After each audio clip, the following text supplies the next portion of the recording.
Pala kung paano magtanggal ng mga fuel hose lines ng Honda. Ito Honda Beat.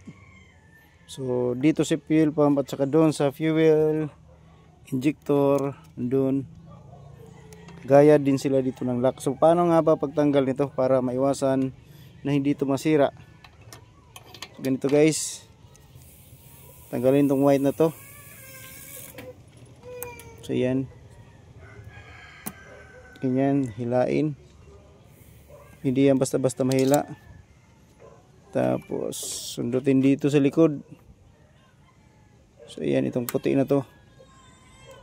Para siya matanggal. Yan. So yan, tanggal na. So dito yung tips sinundot ko kanina ito. Itong paa na itong na dalawa. So ayan, natanggal na siya. Hindi pa yan basta-basta matanggal. So ito, kailangan to. Ito yan, oh, nakasabit pa yan. May nakasabit pa dyan. Iganyan yan. Kaya yung sa kabila.